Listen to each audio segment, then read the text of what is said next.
Thank you, Sarah. Hopefully everyone can hear me and my audio works. It's great to be here.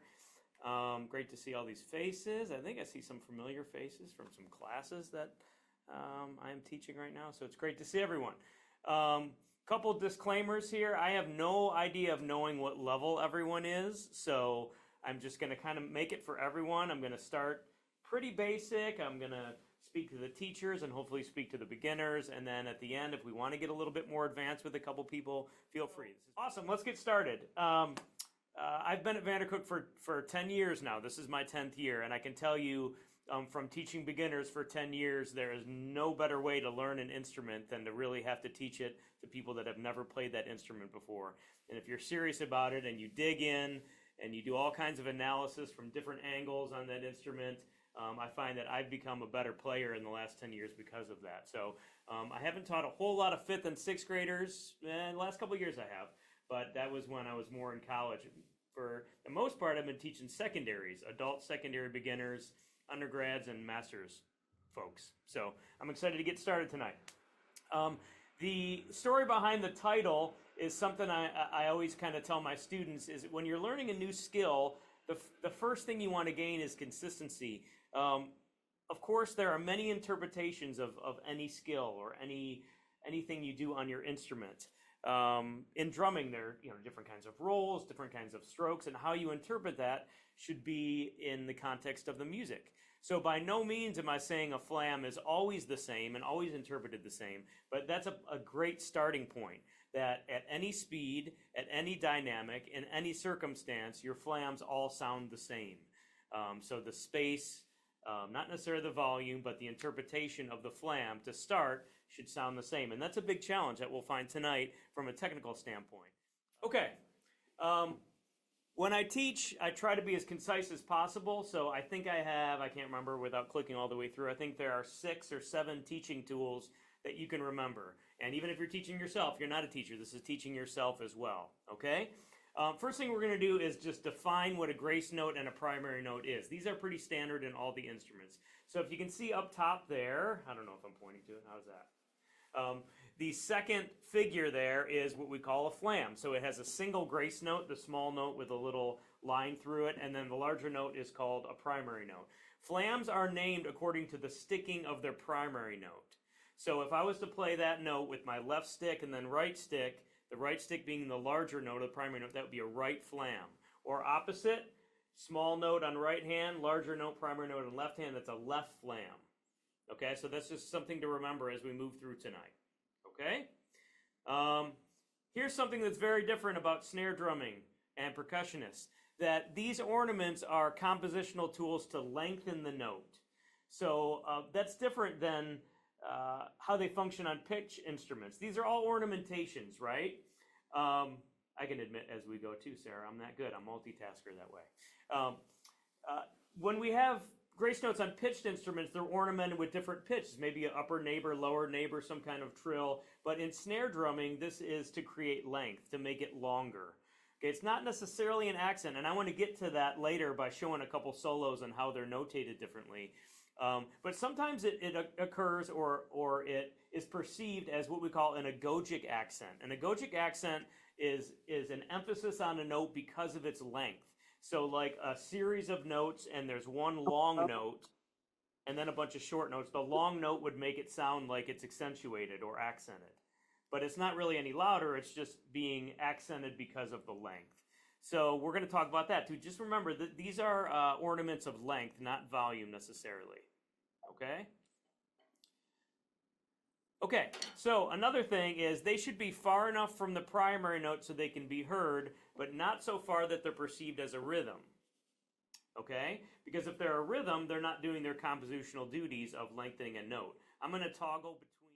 Okay, so I have this sheet in a lot of my course packs. So if we talk about this thing being an actual elongated note, on the left side, if our grace note and our primary note are too wide, kind of represented like this, it's going to look and sound, and I'll play some of this in a second, it's going to sound like a rhythm, like 2 notes, da-da, da-da, da-da.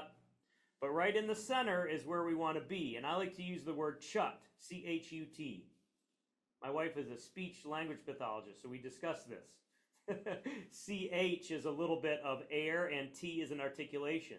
So it actually works really well. And I was wondering why it worked well, and she told me. CH is the air of the length of the grace note, and the T is the attack of the primary note. So chut is a really good way. So you've all heard drummers sing their parts before. Chut-da-da-chut-da-da-chut-da-da-chut-da-da-chut. See, that's a little longer than the notes surrounding it, okay? If you go too far with your grace note, I tried to notate it on the sheet, it's perceived as a double stop and you don't even hear the space. Okay, so we're going to get to a lot of that, okay? Let me go back to this.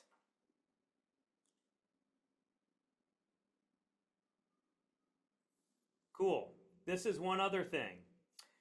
You have to think of this thing as, I call it an event or one occurrence. Okay, I teach a lot of wind players, string players, and vocalists that have sung, played grace notes. And if there are grace notes that contain pitch, you want to hear the space enough to hear that tonality, right? If there's an upper neighbor, you want that space to hear da-da or da-da or whatever it is. In this, if there's too much space, we don't hear it as a single note. So that starts to get in to the mind of non-percussionists, and they feel like they have to do two different motions. And really what we're going to try to work on tonight is one motion, just approaching your hands differently. So you think of it as one thing. That's going to be a challenge for a lot of you if you've never played flams before. So just remember that, okay? They're lengthening a note. It should be just far enough that it sounds like a length, or you can use the word chut, and think of it as one thing. Even though two hands are hitting, it's one thing, okay? Actually want to get playing and I'll come back to this. Why don't we do that? Excellent. Okay, so there's a specific order I've learned that you should probably teach flams, and the first one is what I think is the best way is alternated. Okay, a couple things to think about. I actually delineate the positions of where you start your stick, just like everyone else does for downstrokes and upstrokes. That's something we can have a whole nother master class on. Okay, but when we're working on flams, I like for the low note to have your stick pointed down. All right, there's a reason why when we play lower notes, here I'll get even closer so you can see. Okay, if this was a high note and I have to play a low note, I would actually play the low note with my stick pointed up like that. So it's kind of a full sound even at piano. But because these are grace notes, a teacher told me a long time ago, and I totally agree with them, that I want to think of my stick pointed down. But realize if I'm playing unaccented notes with my stick pointed down, it's not going to sound very good. It's not going to have a good sound quality to it. Okay? So I delineate between a high playing position, a low playing position, and what I call like a set position. Okay? So your grace notes, in my opinion, should come from this set position. Which, if everything builds on each other, if you have students that can't stop their stick low, then they probably can't play flams very well. Right? So you have to manipulate that rebound to the point to where that stick stays low. Okay? All right, so here's how I would do this alternated flam exercise. All right, if we just all go to this set position where our sticks kind of look like this pizza slice, that's what I usually call it, like this. Okay? Raise your right stick like this. You can see it. So I would go to the set position, bring my right hand up. We can just learn this by rote. And what I would do is, I'm not tense, but I'm moving quickly, that one is up, one is down. One is up, one is down. And I'm just air drumming first, to where when I stop my stick, it's pointed down like that. So it would look like this: right, left, right, left, right, left, right, left. And making sure when I stop low, like I said again, that stick is kind of pointed down, specifically for flams. So the way we're going to do this exercise is we're going to go to our set position, bring our right stick up, and we're going to air drum right to left. And then we're going to add just the primary note like this: right, left, and making sure we point down. And then what we're going to do is drop the grace note in.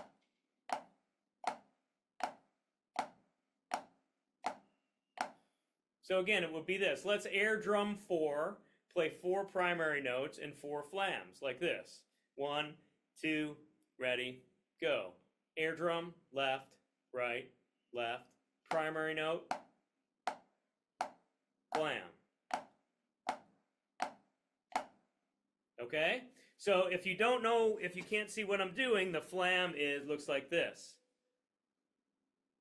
Okay, but since I'm switching hands and alternating the flams, they're switching every time. I think that's a little easier than same hand flams, which we're going to do next, because there's kind of a back and forth to it, and the student can make sure that that stick stays down. All right, let's do that one more time. 1, 2, up, right hand up. Sorry, I always tell my students to reset my students, and I didn't reset you guys. So go to set. There you go. Bring your right stick up. And let's air drum 4, primary notes for 4, and 4 flams. 1, 2, air drum go. Right, left, primary, right, left, flam, flam, flam, flam. Okay, let's try it just a little bit faster. Right hand up. 1, 2, ready, go. Air drum 2, 3, 4, primary, flam. So you're just going for that chut sound, okay? That is how I would start flams. Okay, this first one right here. I inserted the air drumming bar, so once they think they have the air drumming, they could go.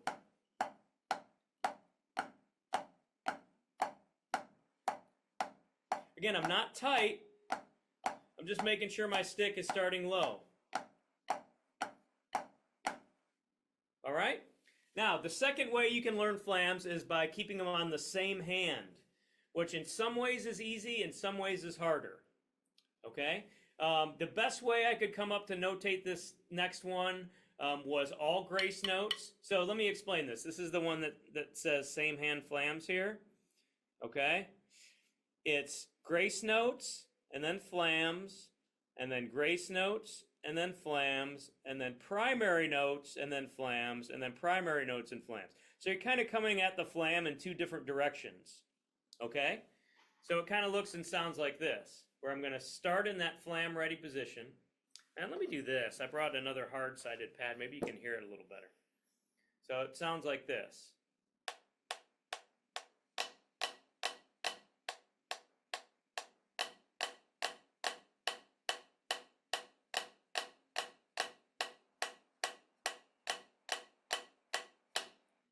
Okay, let me talk through that. I'll play in the soft part and talk through it. So, grace, grace, grace, grace, flam, flam, flam, flam, grace, real small, flam, flam, flam, flam, primary note, flam, primary note, flam, and stop. Now what you can do in the last one, what I do in class is on the right, switch to the left. So everyone try that. Get set up, I call it the flam ready position. Get set up for a right flam. So left grace note, right primary, and then you just switch like that. So you can switch like that and then count your 3 beats of rest and then do the whole thing on the left. Okay? So let's reset back to that set position. Get your pizza slice going. I didn't eat dinner. That's dangerous. Right hand up. And then you got 1, 2, ready, go. Grace note, flam, grace note, flam, primary note, flam, primary note, flam, and switch to right hand grace note and grace note, flam. These are left flams now we're creating. Now left primary note.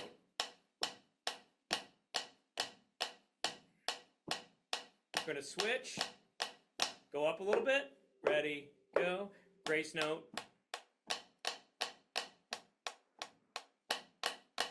primary,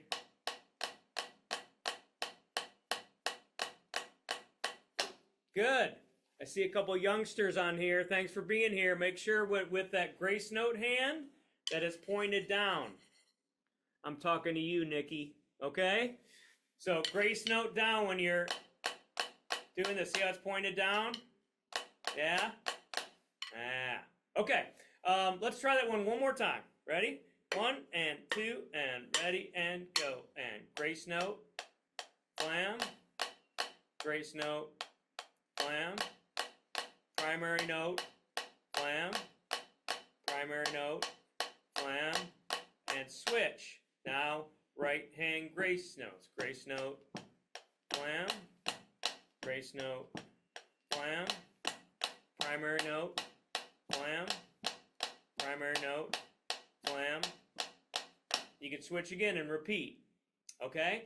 Even when I'm dropping my stick, let me see if I can do this again and bring it to the camera.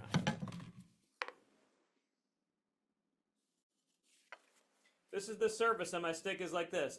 As I'm bringing it up, I'm trying not to hinge my wrist like this. I'm actually, like, if anything, using just a little bit of arm so it stays pointed down. Okay, that's an important little technique thing right there. Because when I get to play faster, when I go to play faster, and I have to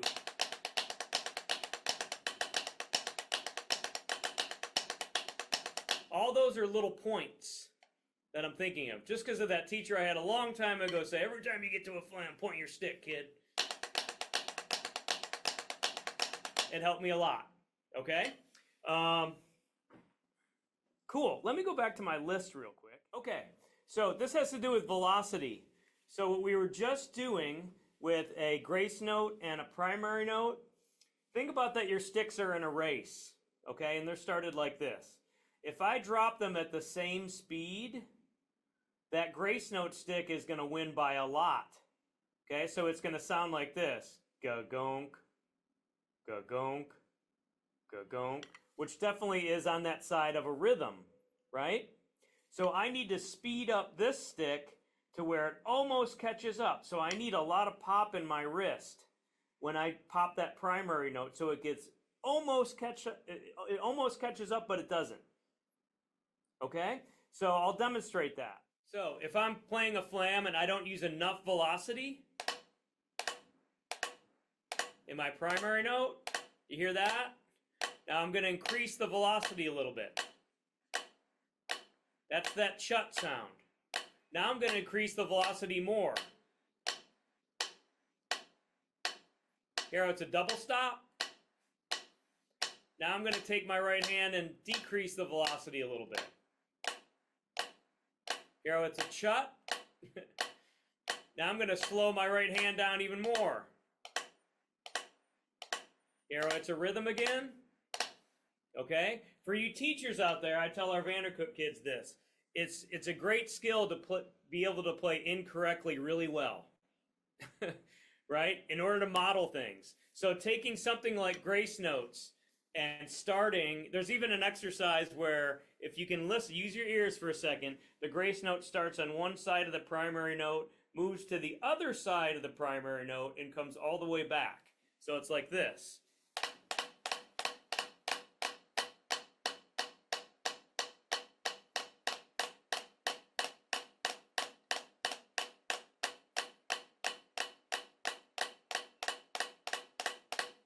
Did you hear that? It's like the floating grace note, okay? That it's a rhythm, then it's a chut, then it's a double stop, and then it's what some people call a malf, which is a backwards flam. Or in French drumming, it's called a charge stroke, where you play a primary, then a grace note, and moving it back. So it's fun to kind of mess with interpretation like that. It gives you control of your ears and your hands. Let's finish this out. I already talked about 6. All right? That from the set position, you should just drop that stick. And you know what that takes is this. Independence. Rubbing your tummy and patting your head. I almost couldn't say it. Okay? Because a lot of what you do from a beginning snare drummer is where you're just wrist, either high or low. Now I'm asking you to kind of have a different shape. And in this hand, kind of use your arm where your stick's pointed down. And this one, use your wrist. And that takes a lot of independence. Because what will happen is this. Does everyone see these flams? I'm using my wrist and my grace note. Okay? Which leads me to the next one. Double stops to flams. Okay, so what I'm talking about here, there's really no great way to notate this, but you can kind of see it. So we start with double stops, and I'm going to play in a second, where the sticks are the same height. And then we're going to keep our right hand at forte and bring our left hand down to mezzo forte, where it's kind of a bad flam. Like it's a really bad flam. Okay? Then we're going to keep our right hand at forte and bring our left hand down to like mezzo forte, where it's just pointed up slightly. And then finally, we're going to have that left hand pointed down so it turns into flams. Okay? Right now, I'm going to put repeats on each bar, so you can think of it as 4 bars. Sarah, do you think it helps if I do the stop screen share and the bigger camera thing? Does that help? Yeah, cool. Okay, I thought so. So this is pretty much where your left hand keeps dropping from the same as your right, or a double stop all the way down. There's like 4 versions, okay? So it would be like this. I'll put repeat signs on it, okay? Double stops. Double stops are great, by the way, because we play an instrument that, in theory, is supposed to be matched side to side. But the problem is we don't get a lot of double stops in our music and drumming. But they're great to play, because I can match my right to my left. Okay, so double stops. Now what I'm going to do is bring my left hand down about halfway to mezzo forte, like this. So kind of play bad flams. Like I said before, play incorrectly really well. Then I'm going to bring it down to like mezzo piano, but if you can look at the shape of my left stick, it's still kind of pointed up. The flam is starting to happen and take shape, but they're still inconsistent. Now what I'm going to do is point my left stick. And you kind of magically get that chut. You can take it back up even. Mezzo piano, inconsistent. Mezzo forte, kind of just a bad double stop. And then good double stops. And you could do this in your class to where you just you could repeat and tell them what to do. So you could go, now we're playing double stops. Lower your right hand to mezzo forte, like this. Lower your right hand to mezzo piano, like this, where it's pointed up. Now lower your right hand to where it's pointed down. And you should hear a change. Does everyone get that? All right? So you can do it by bar by bar, 2, 4s, whatever. So it'd be like...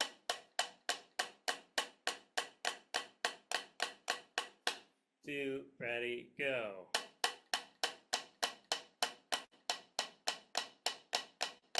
It's probably better not to do it that fast, but I'm just kind of demonstrating through the exercise. I would probably change my hand out to put repeats on it, so you can really get a feel of what's going on.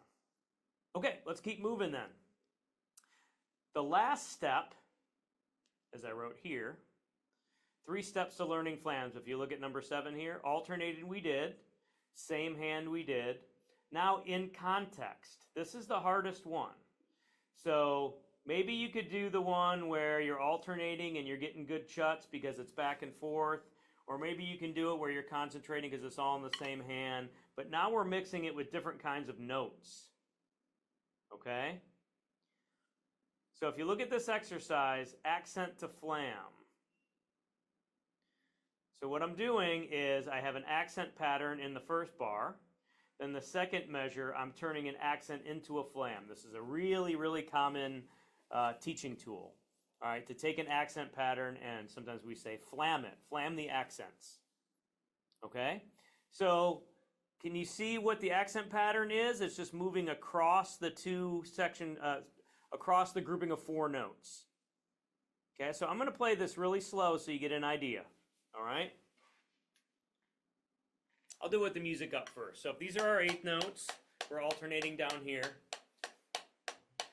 So the first 2, let's kind of consider, well, let me just play the whole thing for you.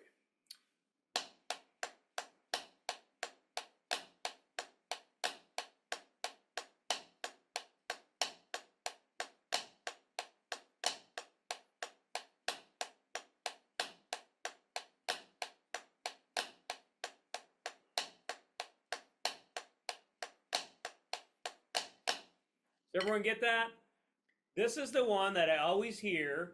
I would say maybe over half wind players at first, no offense wind players, that you would play it like this.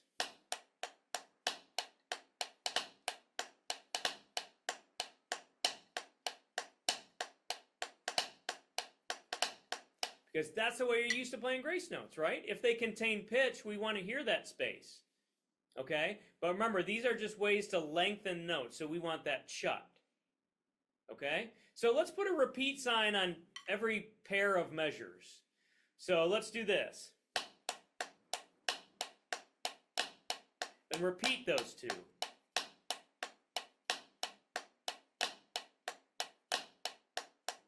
And remember, when you're doing that motion, it's one. Think of it as one thing. It's one note that just happens to be a little bit fatter. Okay? The problem is we're playing with two parts of our body. So this is the first part of actually, using the two parts for one note. All right, let's do it again. And then I'll say next two, okay? 1, 2, beginning, go. High, low, low, low. High, now flam it.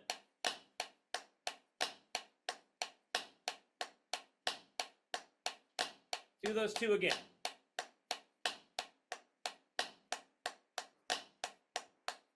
One more time. Let's go to the next one.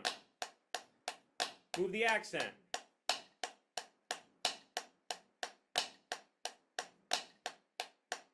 Let me do this. Sorry to stop, but sometimes I have a thought and I have to just make it happen. I'm going to put the metronome on because I'm just thinking if someone checks out for a second and doesn't know where the beat is, they might think that left hand is on the beat. All right, so let me get this going.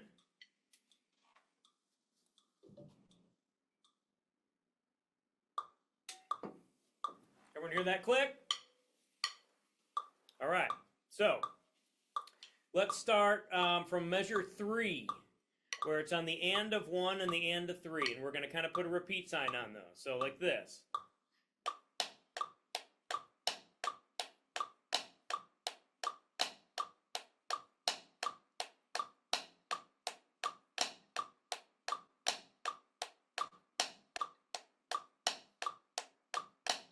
Let's move on. Now the and, or the 2 and 4. This is bar 5 and 6.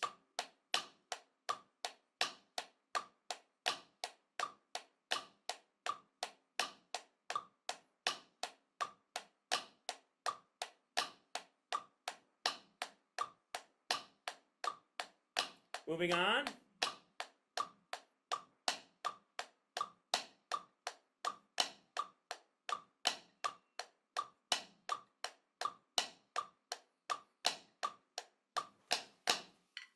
Cool, does everyone understand that?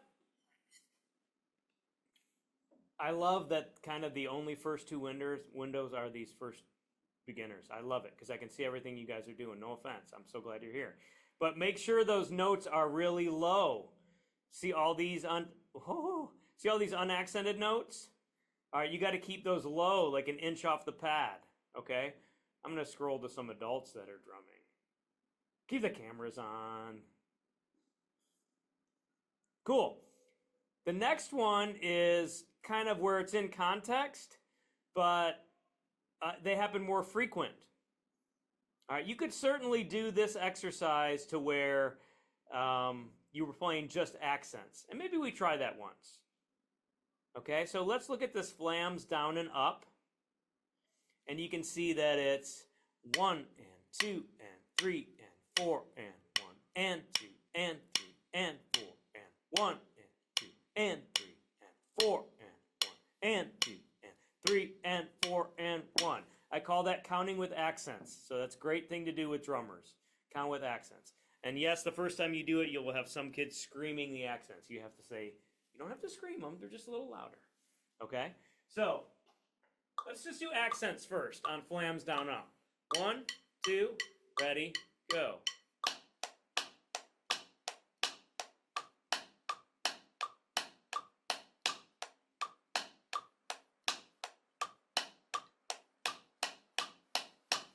And now I'll put my camera down so you can see the pad. 2 and 1 more time. Accents only.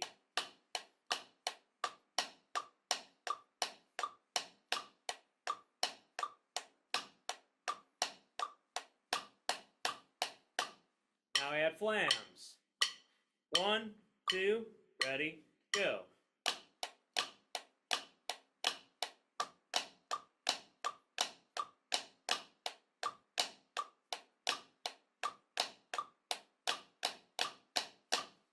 more time. Ready and go.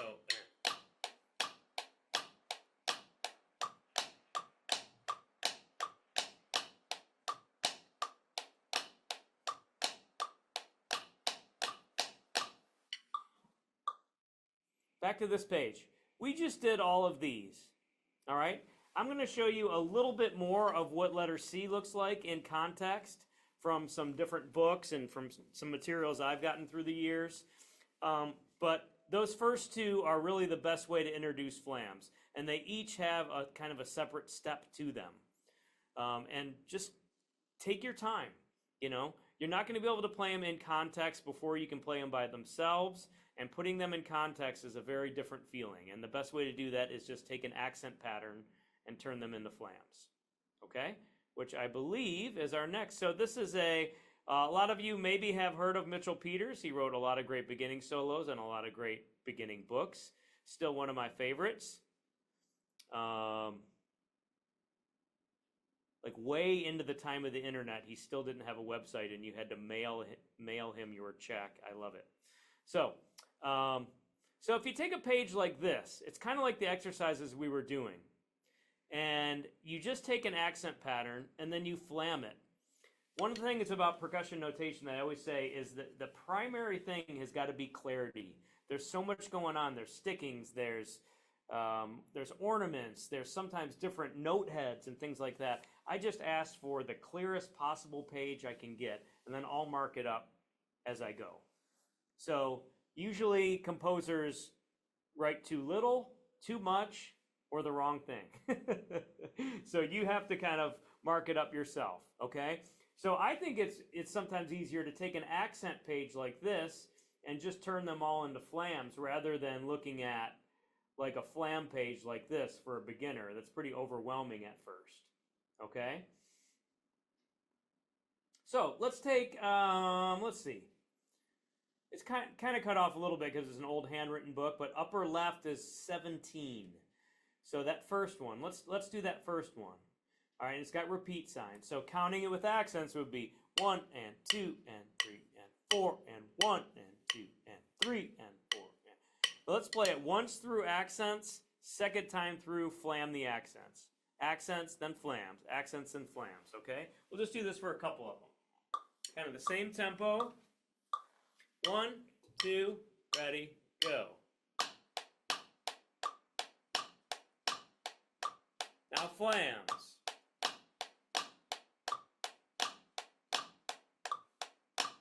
Accents. Flams.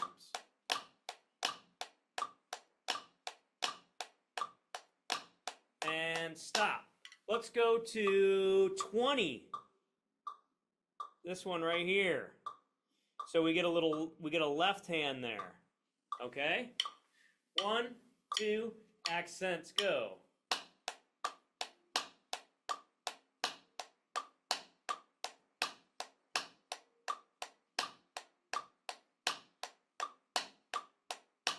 Sorry, I forgot to flam it. Accent then flam. 1, 2, accents first.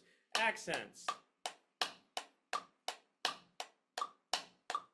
Flams.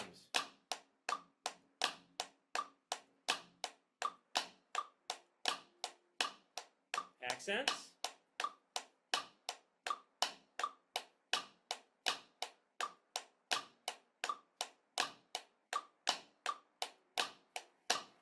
And so on and so forth. There are pages and pages of this stuff, okay?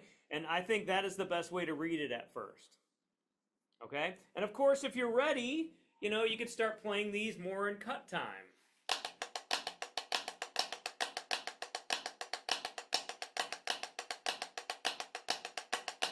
The next one.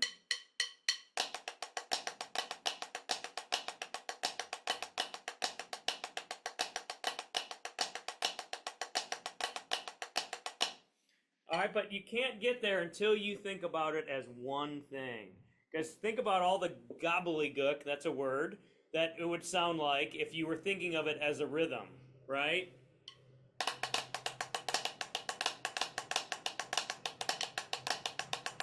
Somebody threw some drumsticks down some stairs. That's what just happened, okay? Sorry, the train's going by. We got the train right by us. Okay. Um, any questions on that stuff? Here's another sheet that I pulled out from some. This was from one of my old teachers, and I made a few little addendums to this. Okay. I'd like to get to two things before I run out of time. I want to get to like Flam rudiments, and I want to get to some written solos so I can show you how Flams appear. And this is kind of one of them. So this was two sheets. It was really cool. This was kind of before adding Flams, and this was adding Flams. And there's a reason I added the accents. Because usually when drummers would play this, they're not going to play it all monotone. And there's always a lot of questions. I can understand coming from a wind, string, or vocal world, how many questions there are in this ambiguous percussion world. And, you know, you just got to feel it, man. You just got to know. I mean, you don't want those answers. You want to know exactly what it is. A lot of it is interpretation. And because our instrument is relatively new compared to yours, there's still a lot of ambiguity, okay? Sometimes Flams are written with no accents, but they're meant to be accented. Sometimes they're meant to not be accented when they are written that way. And it's kind of your job as an interpreter to know in the context of the music which one. And if you pick the wrong one, it's not a huge deal if the music works, but usually it's pretty obvious. So that's the reason I added accents to this page. Because I'm sure, imagine the second line here, and there weren't accents. Okay? I would either play it all like this,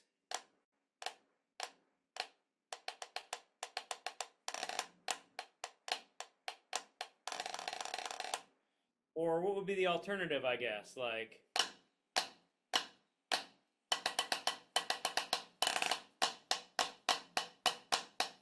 see what I'm getting at? Okay, so you have to kind of interpret the page. I think because they were Flams in the mix with other rhythms that they meant to kind of have these emphasized. So I added accents, okay? So on this page, if you're going to use it, because I'm going to share this, what I added here was roll bass, and that's a whole nother masterclass. That's the speed at which your hand is going to go, okay? So here's what I'm going to do. I'm going to play this first line where I'm just playing accents and roll bass only.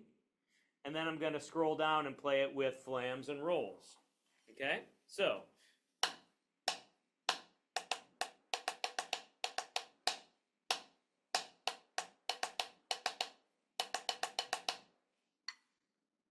Adding Flams and rolls.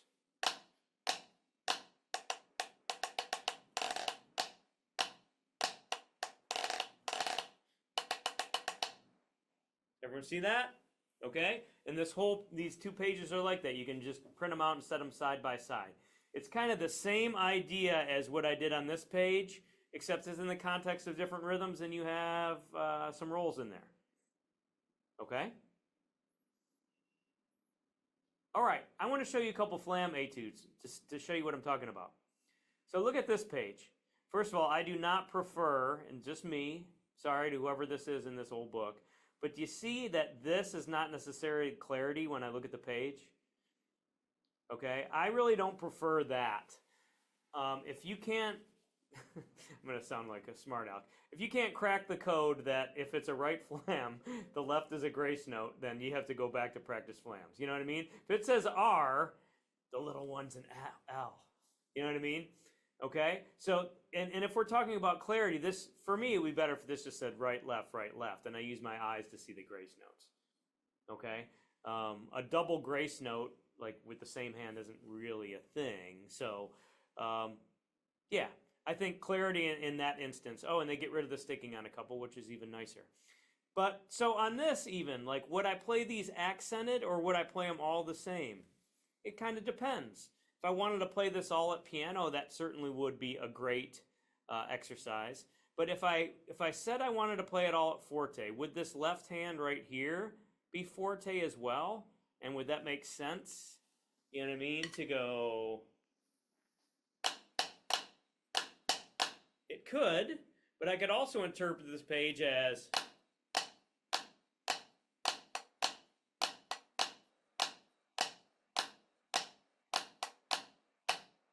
Look at line 3.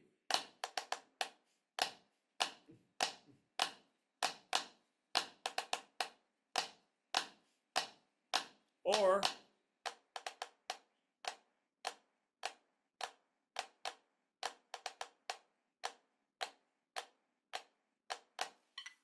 okay, so I'm just showing you how ambiguous the percussion notation can be. And you have to determine in the context of the music what it should be. Okay? Page like that doesn't really give you the answer, so it's open to interpretation, which is great. Okay, those are just exercises. You could do it a couple different ways.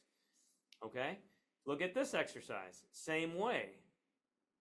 You know, this is forte here. So does that mean the unflammed notes are also forte? Or does it mean the flams are not just agogic accents, but are also accents created with volume as well? You know? So is this etude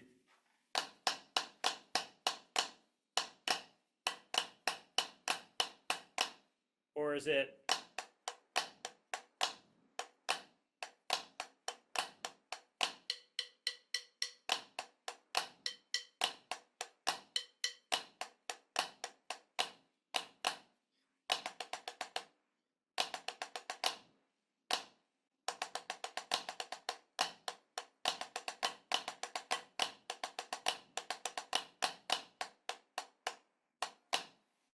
it kind of depends, right? But this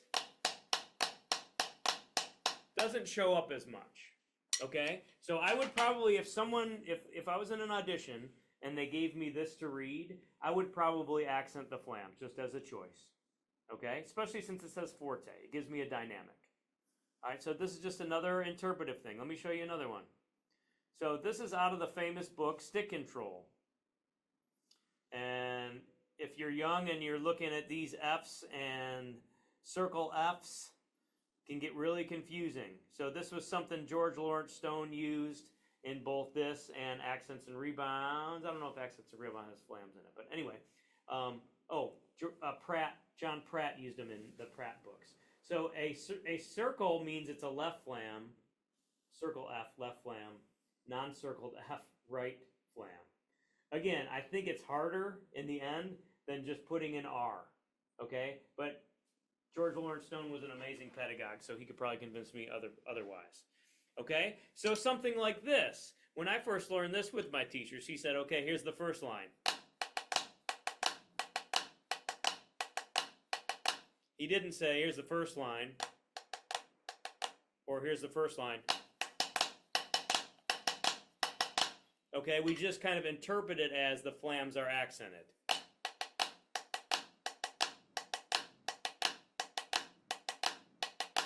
Where this really gets tricky with this notation is when you get to this 16th note stuff. But I'm telling you, this is very worth it, this book. All right, if you don't know stick control, you need to get it. And a lot of people just do the first 3 to 7 pages. This is in back a little bit, but it'll take you a while to learn these flam patterns. But before you know it, you've played 500 flams. And you're like, oh my gosh, I can play flams. It almost like it tricks you into thinking of it as one motion. Because you're so concerned with the sticking, you don't have time to think about the space. And you end up just working on so many flams. So there's, I think, 4 or 5 pages like this. So look at how specific this is. Right? Dynamic, unaccented flams. And I keep going. And then look at this. Ooh, unaccented flam and an accented flam. That tells me, okay, this composer, copyist, whoever, they want specifics. So I'm going to follow it. So I'm going to follow it pretty much to the T until I get to, which is an interesting measure. Oop, let me try to do this.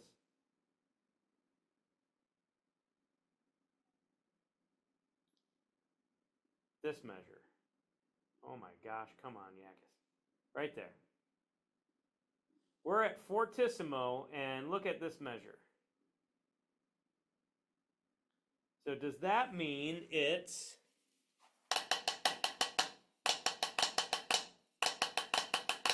or would I interpret it as I probably would do the second one. Except for everything else on the etude, it all makes sense to me. Okay? So, looking back up to the top. We have unaccented flams. We have accented flams.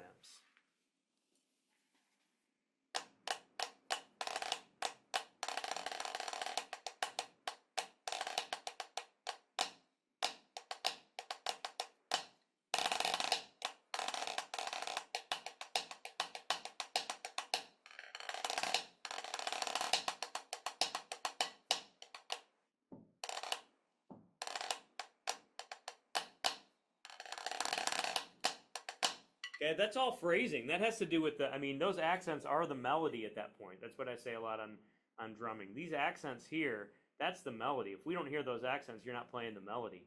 Okay? And teachers, remember, the best way to get accents is not to bring the accents louder, is to bring the surrounding notes down.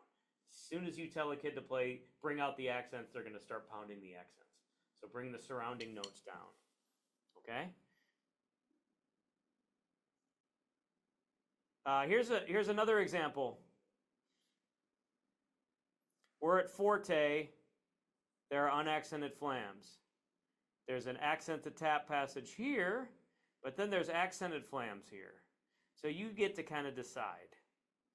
But look at this, unaccented, mezzo piano, definitely not accented.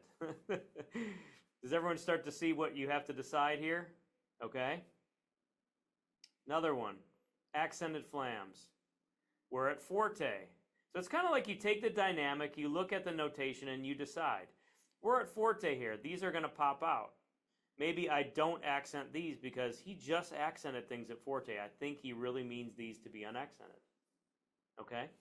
You can make that choice. Pianissimo.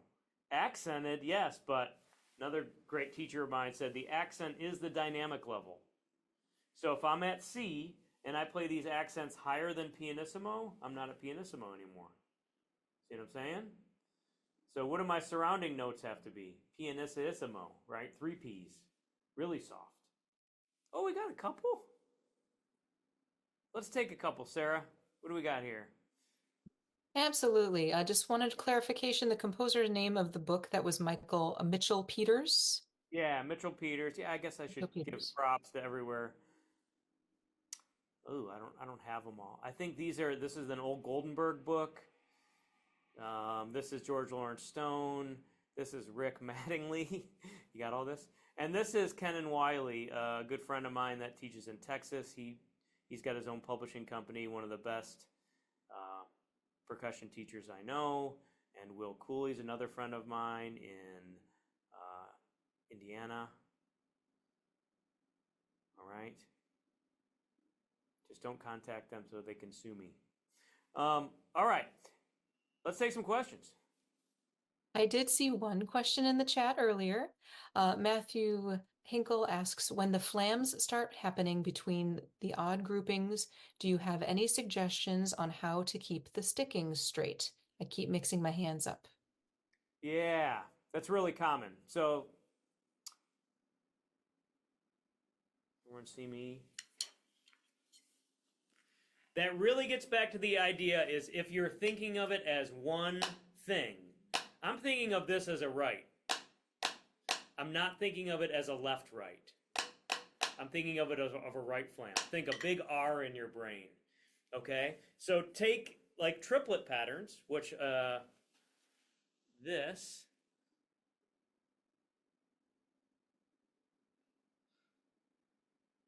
second one here, flam accents. By the way, I photoshopped all the names out of this so you can use it as a flam quiz.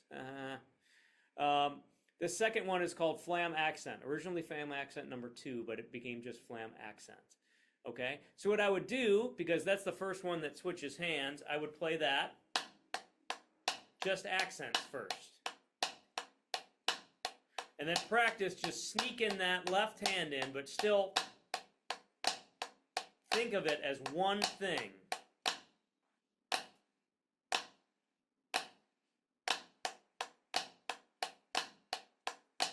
So it really is about going from accents to flams and thinking of it as one event. I hope that answers the question. You just have to, and if you're playing double stops for a while, that's fine too. When you have a flam, is the primary note always on the downbeat, or do you split the difference? That's a great question. Again, in the end, it's an interpretive thing, but as you're learning, you want consistency. So yes, I would say at the beginning, absolutely, your primary note's on the beat, and you're slipping that grace note in right before wherever it is with the metronome. Okay? That's what it really is. It's almost like you're dropping something in right before. But that can definitely happen. If you're thinking of it as a rhythm, right? Your primary notes start creating that gobbledygook like I was saying before. Let's take just this. Here, I'll turn on a met.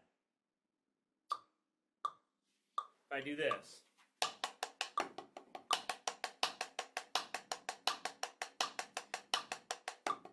I'll play on the soft so you can hear the met. And I'm going to make these flams. I'm going to make sure that those primary notes are right with the metronome. But if I start adjusting,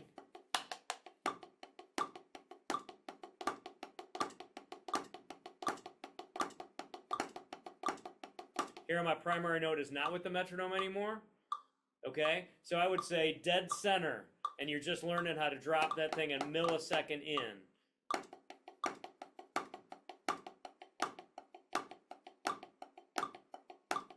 Ooh, I'm rushing a little bit. Yeah, because if you think, like I said before, the rhythm is in the accent. So if you get an accent pattern, it's not going to sound like it's fitting in the groove or the pocket if your primary note's kind of doing this. Okay? But again, there might be an instance in some orchestral excerpt or a symphony where you have to play with an ornament of a piccolo and they are putting it a little bit behind the beat or something. So there's never an always. It's always, the answer is always it depends, right? It depends on the context. How do you increase the speed? Oh, well, hold on. Teaching drags. Okay, we got a couple here. We got a couple. This is good. We can take a couple more. The primary is always on. We did that one. Can you briefly mention how you approach teaching drags to beginners? Yes, I can do that in a second. I'll do that last. Do you increase the speed? You start slow and moving up the metronome. The answer is yes. In some ways, playing flams faster is easier because there's not as much space to think about, or not enough time to think about the space. You know what I mean? Really what happens when I go faster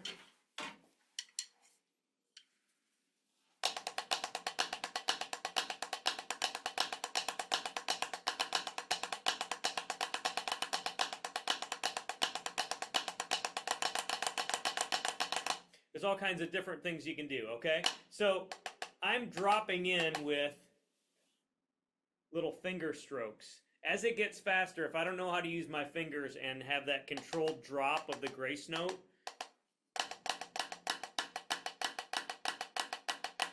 I won't be able to get speed of flams.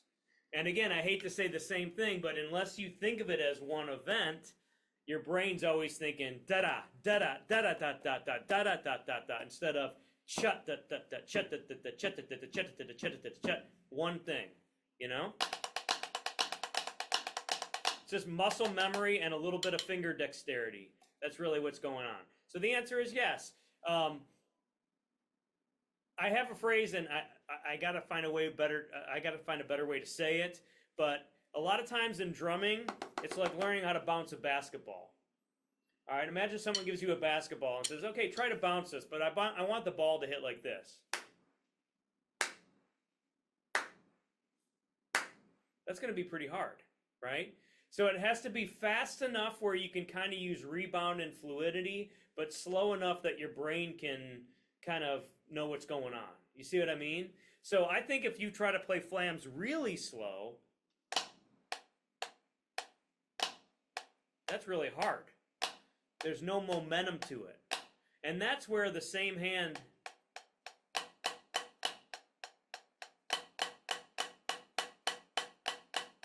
can help with that. Okay? Sorry, that was kind of a long answer. Hopefully that works. Oh, yeah, drags. It's a little bit of a separate thing, but I can do it very quickly. Okay? It's kind of the concept that I said before is if you can play things incorrectly and move across the spectrum of interpretation, you can get it right. Okay? So what a drag is, well, I can show you what a drag is, actually. Does everyone see the top of this? See if I can hide. Whoa, now I'm moving it around. Okay. So the top here, that's a single note. That's a flam. That's a drag. You'd think that would be like a double drag. It's a 4-stroke rough because we like to make it hard on people. And then that's a roll. Note, flam, drag, 4-stroke rough, roll. From the left, we start with a single note and it gets longer and longer and longer and longer. Okay? So what a drag is is an extra grace note to make it even longer. All right? And if you want to get literal about drags, if they're written like that, the ideal situation is if we only hear 2 notes.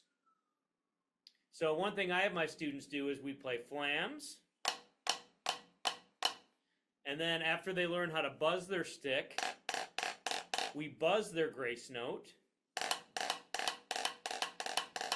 and then they relax their fulcrum, the middle of their hand, just enough to get 2 notes. So it would sound like this: flams, buzzes, 2 notes. Okay? Again, with drags, you don't want it to be. That doesn't sound like an ornament. That doesn't sound like lengthening. That sure sounds like a rhythm. Okay? So, usually I start with a single note, a little longer, buzz it, relax your hand, and then you try it on the other hand. Flam, buzz, drag.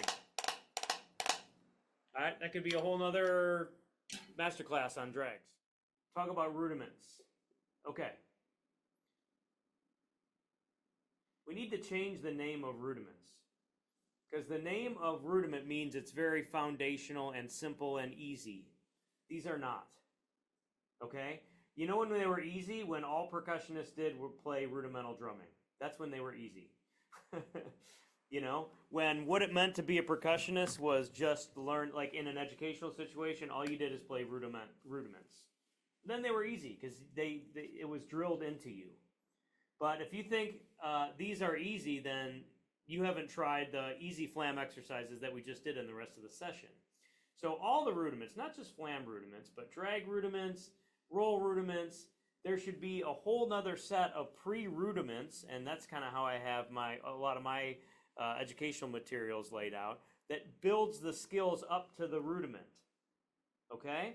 So for all of these, there's some way you can break them down where you take it hand by hand or take the flams out or something. So when people expect really young kids, and I know some, our state might be like this, I guess I should be more familiar, that like really young kids are asked to play rudiments at a certain tempo. And it's kind of ridiculous because they're difficult. Like open rolls are really, really hard. They're one of the hardest things to get. These flam patterns are really hard. If a kid can't play consistent flams, how are they supposed to play flam paradiddles and mix up the sticking and all this? So rudiments are very difficult. It's really the culmination of 2 or 3 skills most of the time. Okay? So I just want to go over this page real quick, then I'll take a couple last questions. Is that okay, Sarah? Does that sound like a good plan? Awesome. Okay, so what I've been playing on tonight, you don't need to buy, because I don't even think they sell them anymore. I know Vic Firth sells a split pad that's split down the middle, but this is an old one I have that I hope I never lose. And the reason this is a split pad is because so much of what we do as percussion teachers, obviously, is in theory 2 equal parts. So a great, just basic educational tool is figure out what one hand's doing, work on it, add the other hand. That's it. Okay? So if you take something like flam accents, you can see on the page, like we already talked about. It's a grouping of 3 notes and you flam the accent.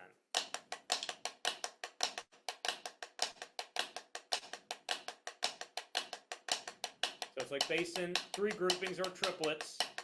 You can see the last line of that 12/8 flam exercise is the rudiment.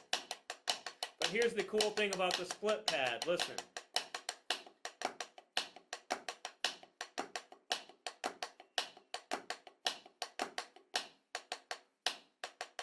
It shows me immediately, because I have 2 different surfaces, what my one hand is doing. You can take something as easy as this.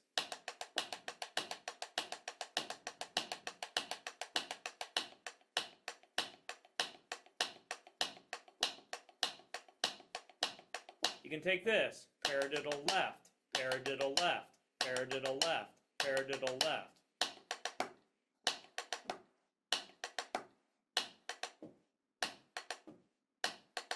Okay, if you don't have a split pad, put one hand on your leg. That's what I do a lot in class. Okay, so this entire page, which I'll share with you, they're pretty universal, are three, well, at least three rudiments. The last two are kind of just hard and they're fun, but I don't know what level everyone's at, so whatever, enjoy. Let me just play the first couple for you. So you can see here, it's just whatever one hand is doing on the rudiment. Then I add a flam. Then I add two flams. Then I have the rudiment. So you can go backwards too. You get extract notes going, going up the page. So I've done this both ways. I've done it where I'm playing right to left like that, or I've done it where I'm going down the page like this, like the all right column. Okay, let me show you what that looks like and sounds like. So remember, the reason I have that is because of this.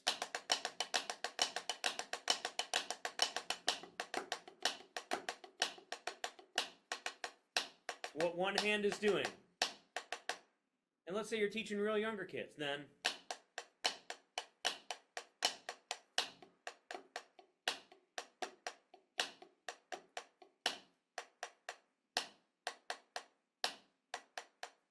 okay, but I'm going to play it faster because we're almost out of time.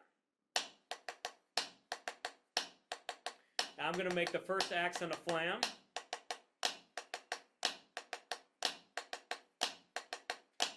Now I'm going to sneak that other flam in the third line.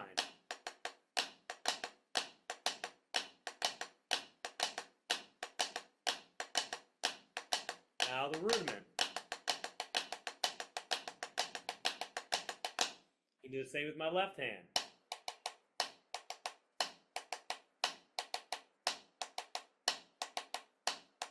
Make the first thing a flam.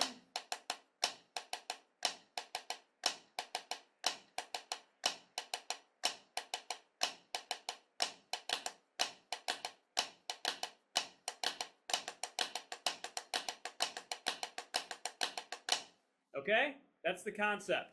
The next one I'll do real quick, and I know this is a little bit advanced, depends on who you are. These are flam taps. So a right flam, right tap, left flam, left tap. Okay, so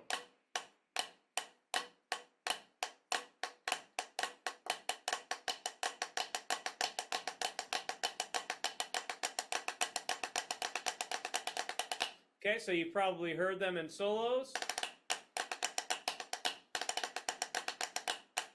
They got like kind of a nice little swing quality to them. So check this out.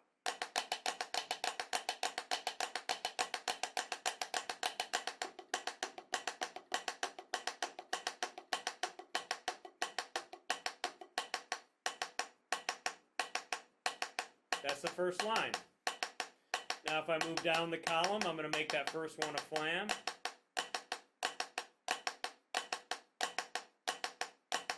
And I'm going to stop there because this gets a little bit confusing. And this has to do with someone who asked about, does the grace note happen right on the beat? This note right here turns into a grace note, so you shift it over a millisecond. So when I'm playing this,